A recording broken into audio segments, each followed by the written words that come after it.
और वो वादा की गई मुक़द्दस रूह जो कायनात की शुरुआत से है, अब एक जिस्म में है और हमारे बीच आ चुकी है। पैदाइश की खबर चारों तरफ है और उस बच्चे की तलाश जारी रहेगी। वो दाऊद के तख्त पर बैठकर हम पर हुकूमत करेगा, यही परवरदिगार की मर्जी है। वो आ गया। मोहम्मद, ये कैसा नाम हुआ भला? तारीफ के मतलब तारीफ के काबिल मोहम्मद। लेकिन सिर्फ मोहब्बत और दोस्ती ही बरकरार रहेगी, ठीक तुम्हारे हाथों की खुशबू की तरह जो हमारे मदीने से निकलने के बाद भी यहाँ तक आ रही है। क्या आपने उनके कंधों के बीच कोई निशान देखा है? जानते हैं क्या है वो? निशानी है पैगंबर होने की।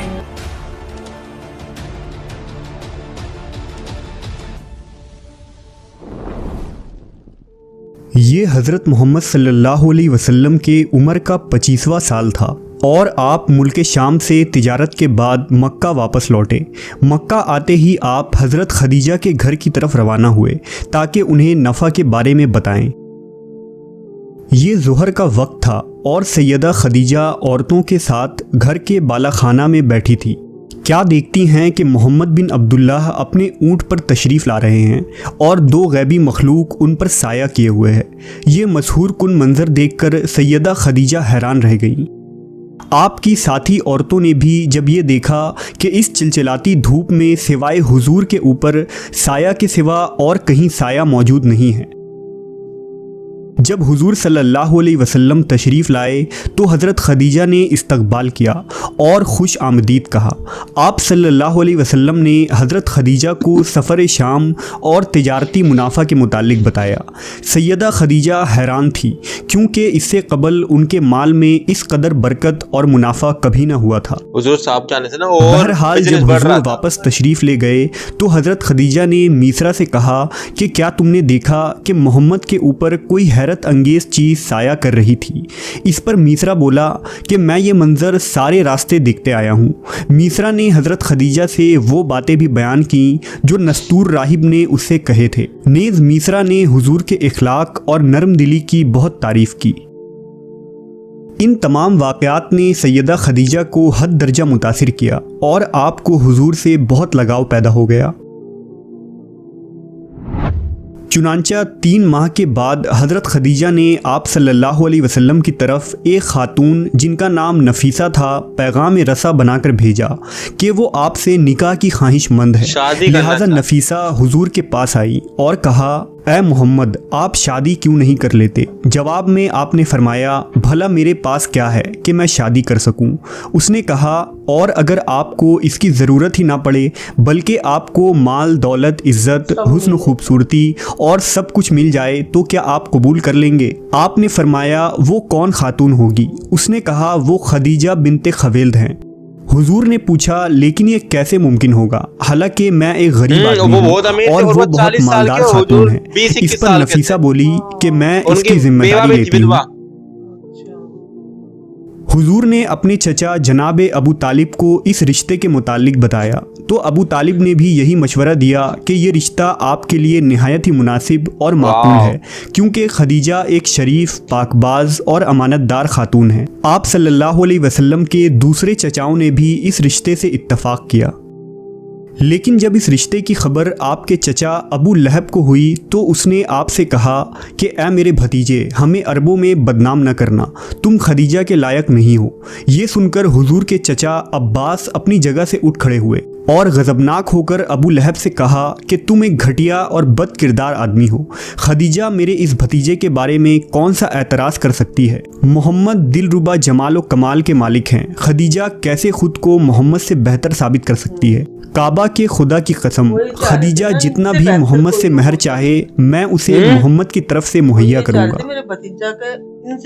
जनाब अबू तालिब ने अपने भाइयों से सलाह मशवरा के बाद हुजूर की फूफी सफिया को सैयदा खदीजा के पास भेजा ताकि निकाह के शराइत और तारीख तय पाए। तो सोच रहे थे सफ़िया कहीं हज़रत हाँ, खदीजा के घर हाँ। गईं तो हज़रत खदीजा ने आपको इस्तकबाल किया और फरमाया कि मैं मोहम्मद की अज़मत और शख्सियत से वाकिफ़ हूँ और उनके साथ ज़िंदगी गुजारने को अपने लिए सादत और अजीम फ़ख्र समझती हूँ, यहाँ तक कि मैं उनका महर भी खुद अपने माल से अदा करूँगी। इस पर सफ़िया ने कहा कि ए खदीजा, आपको मोहम्मद को पसंद करना हक बजानिब है, क्योंकि अभी तक किसी आँख ने मोहम्मद के महबूब चेहरे की तरह किसी नूर को नहीं देखा और किसी कान ने उनके बातों से मीठे कलाम को नहीं सुना है। बहरहाल निकाह के शराइत और तारीख़ के मुतालिक गुफ्तगू हुई और रिश्ते की मंजूरी के बाद तारीख़ तय पाया। लिहाजा मुकर्रर करदा तारीख़ को हज़रत अबू तालिब, आपके दूसरे चचा और बनु हाशिम के कुछ क़राबतदार हज़रत खदीजा के घर तशरीफ़ ले गए। इस तकरीब में हज़रत खदीजा की तरफ से आपके चचा अम्र बिन असद मौजूद थे, क्योंकि हज़रत खदीजा के वालिद वफ़ात पा चुके थे। इस मौके पर दोनों ख़ानदान के बुज़ुर्ग जमा थे और जनाब अबू तालिब ने खुतबा निकाह पढ़ाया, जो कुछ यूँ था। उस खुदा का शुक्र है कि जिसने हमें इब्राहीम की ज़ुर्रियत, इस्माइल के समर, माद की नस्ल मुबारक की यादगार करार दिया और हमें बैतुल्लाह का पासदार और निगहबान बनाया। मेरा भतीजा मोहम्मद बिन अब्दुल्लाह, जो आपके सामने है, जिनका हम पल्ला कोई नहीं है, ये शर्फ और नजाबत में सब पर सबकत रखते हैं और अक्लमंदी और फजीलत में अरब कौम उनके सामने सरे तस्लीम खम करती हैं। इस कदर जहानत रखने के बावजूद मोहम्मद माल दुनिया की ख्वाहिश नहीं रखते। बिलाशुबा इस दुनिया के ज़र व ज़ेवर हमेशा रहने वाली चीज़ें नहीं हैं।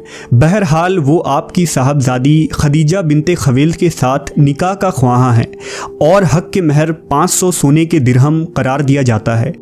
सैयदा खदीजा के चचा अम्र ने खुशी व मुसर्रत से कहा कि ए कुरैश, गवाह रहो कि मैंने खदीजा बिनते खवेल को मोहम्मद बिन अब्दुल्लाह के साथ अज़दवाज कर दिया है।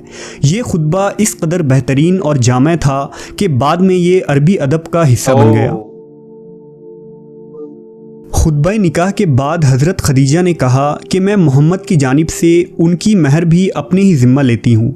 इस पर अबू जहल खड़ा हुआ और गज़बनाक होकर बोला, ताज्जुब की बात है कि औरतें मर्दों के महर को अपने ज़िम्मे लेती हैं।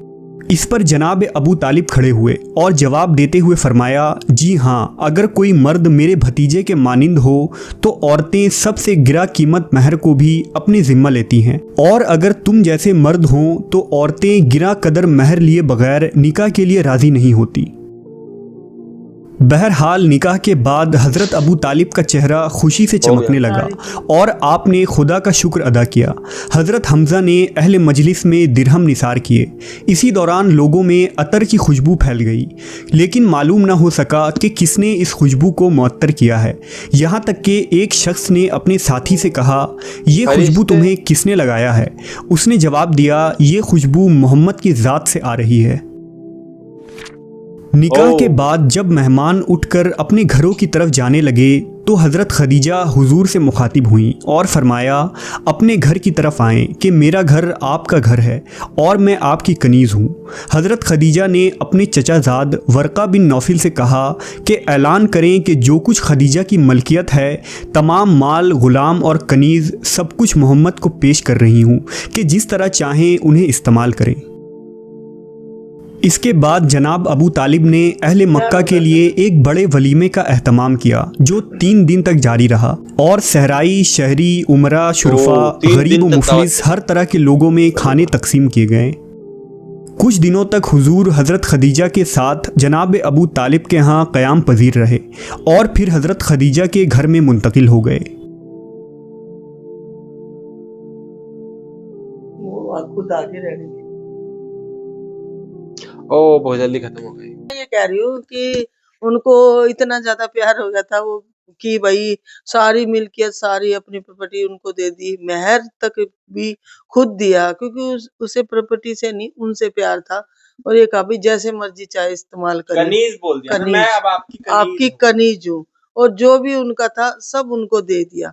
तो मतलब ये तो एक प्यार था, साथ तो दोनों ने ही रहना था ना, दोनों का ही सब कुछ था।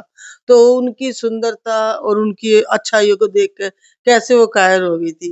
तो प्यार सच में ही वो ये क्या पता ऐसा होना कि आगे चल के फिर को लोग बोल रहे कि वो अमीर है, अमीर है, हाँ, नहीं सब नहीं कुछ मैं दे देती हूँ उन्होंने ना, सब कुछ ही मिटा दिया।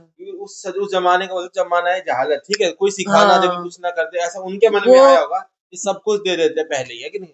उनको पता था भाई ये क्या चीज है, उनको पाना ही बहुत बड़ी बात है। सबसे बड़ी दौलत तो उनको पाना है। 3 है, ठीक है। पार्ट 3 के लिए वोट करना, ठीक है। वीडियो को लाइक करें, सब्सक्राइब करें। बाय।